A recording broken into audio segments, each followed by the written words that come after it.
90 জনের বহর নিয়ে বাংলাদেশে আসতে চায় ব্রাজিল, খেলতে চায় বাংলাদেশের সাথে এক প্রীতি ম্যাচ। বিশ্ব ফুটবলের বিস্ময়, ইতিহাসের সবচেয়ে সফল দলটার সাথে খেলবে বাংলাদেশ, তাও আবার বাংলাদেশের মাটিতে। এ যেন কল্পনার চেয়েও অধিক সুন্দর।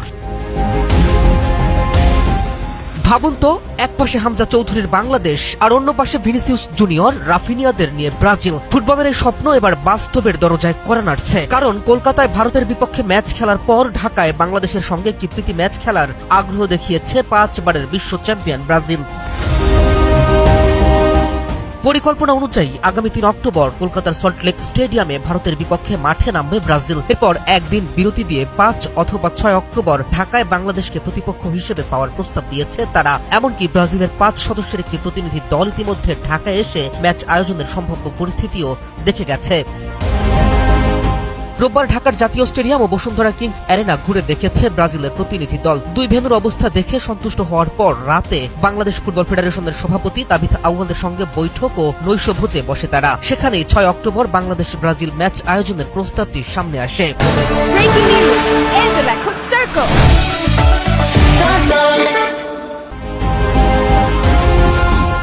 শুধু প্রস্তাব দিয়েই থেমে থাকেনি ব্রাজিল, পরিকল্পনাটাও বেশ পরিষ্কার। কলকাতা থেকে 4 অক্টোবর ঢাকায় আসতে চায় তাদের দল। 23 জন ফুটবলার সহ মোট 90 সদস্যের বিশাল বহর নিয়ে বাংলাদেশে আসার কথা জানিয়েছে তারা। ম্যাচ শেষে বহরকে ঢাকায় রেখে দেওয়ারও পরিকল্পনা নেই, বরং বাংলাদেশ থেকে তাদের দুবাই পর্যন্ত পৌঁছে দেওয়ার ব্যবস্থাও চাওয়া হয়েছে। কিন্তু এখানেই বাংলাদেশের সামনে তৈরি হয়েছে বড় এক ধাঁধা।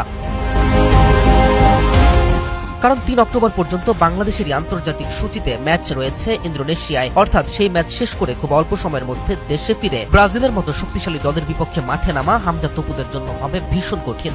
ভ্রমণের ধকল, বিশ্রামের স্বল্পতা আর প্রস্তুতির ঘাটতি, সব মিলিয়ে ম্যাচটি আয়োজন করা কতটা বাস্তবসম্মত সেটি এখন বড় প্রশ্ন।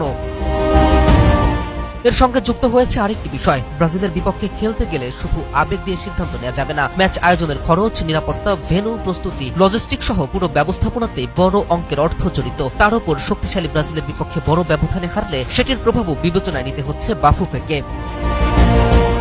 তাই এখনই হ্যাঁ বা না বলছে না বাংলাদেশ ফুটবল ফেডারেশন, প্রস্তাবটি নিয়ে বাস্তব পরিস্থিতি যাচাই করছে তারা। তবে সব হিসেব যদি মিলে যায় তাহলে অক্টোবরে ঢাকার মাটিতেই তৈরি হতে পারে এক অবিশ্বাস্য ফুটবল দৃশ্য। বাংলাদেশের সামনে 5 বারের বিশ্ব চ্যাম্পিয়ন ব্রাজিল। হামজারা কি ভিনিসিয়াস, রাফিনিয়াদের রুখতে পারবে, নাকি ম্যাচটি হয়ে উঠবে বাংলাদেশ ফুটবল ইতিহাসের অন্যতম বড় রাত, সেটাই দেখার অপেক্ষা। K M Rafin, news 24।